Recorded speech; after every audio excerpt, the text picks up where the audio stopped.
નમસ્કાર દોસ્તો, વિડીયોમાં ફરી એક વખત તમારું સ્વાગત કરું છું। હાલ સોશિયલ મીડિયાની અંદર એક વિડીયો ખૂબ વાયરલ થઈ રહ્યો છે। પરંતુ છેલ્લા ઘણા બધા વર્ષોથી જે સત્તામાં બેઠા છે એ જાડી ચામડીના નેતાઓને કશું ફરક પડતો નથી। કોઈ જીવે કોઈ મરે એમને શું ફરક પડવાનો છે? કોઈનું બાળક ભણ્યા વગરનું રહી જાય, 12-15 વર્ષની ઉંમરે કંઈક ને કંઈક કામ ધંધા પર લાગી જાય, પોતાના પરિવારને ટેકો કરવા માટે 2-5 પૈસા કમાવા માટે નાના બાળકો કામ પર લાગી જાય, ભણવાથી વંચિત રહી જાય, તો આ જાડી ચામડીના નેતાઓને કઈ ફરક પડવાનો નથી। ખેડૂતોને એમના હક મળે, અધિકાર મળે, પાકનો પૂરો ભાવ મળે, પાક બગડી ગયો હોય તો વીમો મળે કે ન મળે, એના માટે ખેડૂતો ગમે એટલી માથાકૂટ કરે સરકાર સામે, આ જાડી ચામડીના નેતાઓને કશું ફરક પડવાનો નથી। હાલ ખાતરો મળતા નથી પૂરતા, એના માટે લાઈનો લાગે, પણ આ જાડી ચામડીના નેતાઓને કઈ ફરક પડતો નથી દોસ્તો। ત્યારે સોશિયલ મીડિયાની અંદર એક વિડીયો ખૂબ જોરશોરમાં વાયરલ થઈ રહ્યો છે। વિચાર કરો તમે દોસ્તો, એક સામાન્ય નોકરી કરતા પોલીસ કોન્સ્ટેબલ, એમનો પગાર કેટલો હોય? 12, 15 કે 18,000 રૂપિયા, કેટલો પગાર હોય?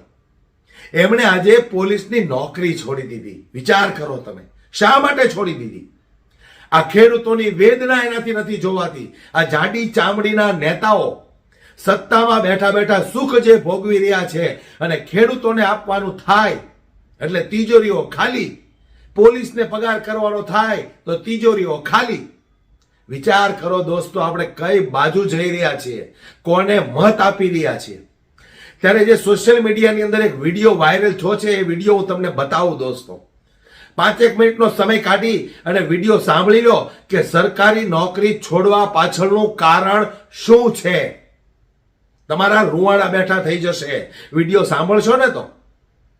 પણ મારે એક વસ્તુ ચોક્કસથી કહેવી છે કે આ વ્યક્તિએ જે સરકારી નોકરી છોડી છે એની અંદર એક પીડા થઈ, એમની અંદર એક દર્દ થયું, એમની અંદરનો આત્મા જાગ્યો કે આપણે જેને વર્ષોથી વોટ આપીએ છીએ એના જ રાજમાં આ ખેડૂતો કેવા પાયમાલ છે।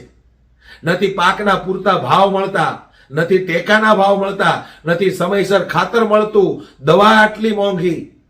વિચાર કરો, ઉપરથી કદડો કરવામાં આવે અને ખેડૂતોના હિત માટે કોઈ પણ બોલે તો એમને ઉઠાવી અને જેલમાં નાખવામાં આવે। આ તમામ અન્યાય આ વ્યક્તિથી સહન ન થયા અને એમણે સરકારી નોકરીમાંથી રાજીનામું આપી દીધું। શા માટે રાજીનામું આપી દીધું? આવો સૌ સાથે મળી એમના જ મોઢે સાંભળીએ, પણ એમની વેદના જે છે ને ખરેખર દોસ્તો સમજવા જેવી છે અને ખરેખર સાંભળવા જેવી છે। શું કહ્યું એમણે એમની સરકારી નોકરી છોડી દીધા પછી? સાંભળો તમે। જય જવાન જય કિસાન। મારું નામ સાગરભાઈ અંશરાજભાઈ જાપડિયા, ગામ શિવરાજપુર, તાલુકો જસદણ, જિલ્લો રાજકોટ, અને હાલ હું ગુજરાત પોલીસમાં રાજકોટ ગ્રામ્યમાં પોલીસ કોન્સ્ટેબલ તરીકે ફરજ બજાવું છું। ને હાલની પરિસ્થિતિ જોતા કે ખેડૂતોની પરિસ્થિતિ અત્યારે કેવી છે કે કમોસમી વરસાદને કારણે, માવઠા થવાના કારણે ખેડૂતોનો પાક નિષ્ફળ જાય છે।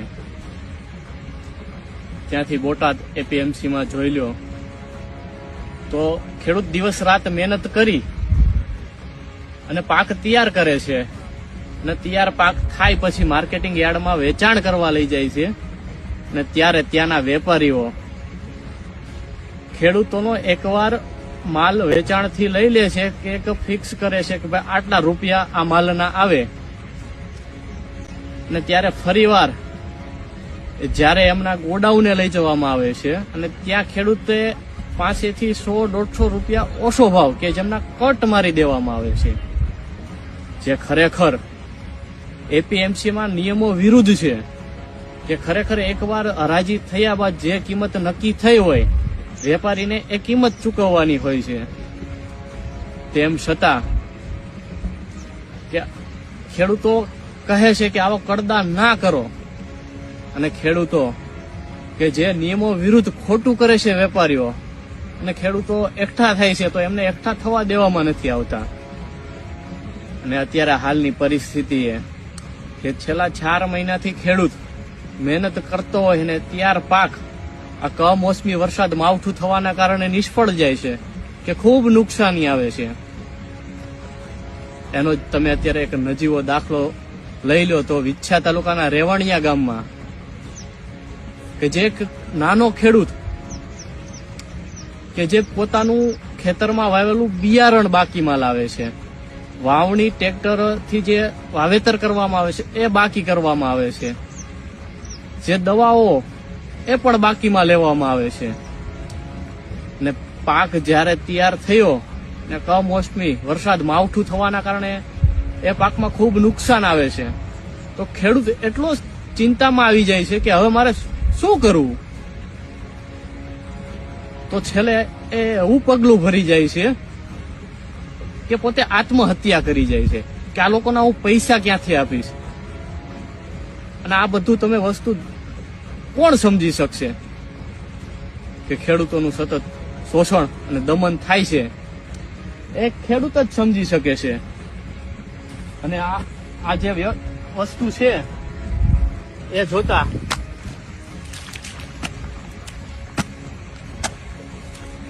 કે સતત બધી જગ્યાએ ખેડૂતોનું શોષણ થતું આવે છે, તો આ કોઈ એસીમાં બેઠેલો વ્યક્તિ આ પરસેવાની કિંમત નથી સમજી શકવાનો. અને આવું જ તમે એક જો અત્યારે ગુજરાતમાં અસંખ્ય વ્યાજખોરોના ગુનાઓ, જમીન માફિયાઓના ગુનાઓ, જમીન પચાવી પાડવી, ખૂબ બધા ગુનાઓ બને છે કે આજે બેફામ જમીન માફિયાઓ અને વ્યાજખોરોના તમે બનાવ જોઈ લો. અત્યારે આપણે તો અહીં નજીકમાં જસદણ તાલુકાનું આપણું કાળાસર ગામમાં લાલજીભાઈ મકવાણાની એક નજીવી રકમમાં કે ખૂબ વ્યાજખોરોનો ત્રાસ, કે એટલી હદે એમને ત્રાસ આપે છે, તેમ છતાં છેલ્લે એક નજીવી રકમ માટે કે એમનું મર્ડર કરી દે છે. તમે વિચાર તો કરો, આ ખેડૂતની વેદના તો જુઓ તમે, કોણ સમજી શકે આ. અને જમીન માફિયાનો જ બનાવ લઈ લ્યો તો વિછા તાલુકાના ખોરિયાળે ગામનો ઘનશ્યામભાઈ રાજપરાની કે જમીન માફિયાઓ દ્વારા કે જેમને અવારનવાર અરજીઓ કરેલી છે, તેમ છતાં જમીન માફિયાઓ કાયદાના ભય વગર ઘનશ્યામભાઈ રાજપરાની હત્યા કરી દે છે. તો આ નાના માણસ ખેડૂતનું સતત જો આ રીતથી શોષણ અને દમન થતું રહેશે તો શું પરિસ્થિતિ આવશે. આ બધી પરિસ્થિતિઓને જોઈ અને એમની ચિંતા થતી હોય, જેટલી હદે હું એમની મદદ કરી શકતો હોઈશ એટલે એમની મદદ કરવા માટે હું મારી આ સરકારી નોકરીમાંથી રાજીનામું મૂકું છું અને આ લોકોની મારાથી જેટલી મદદ થતી છે એટલી હું મદદ કરીશ. જય હિન્દ, જય ભારત.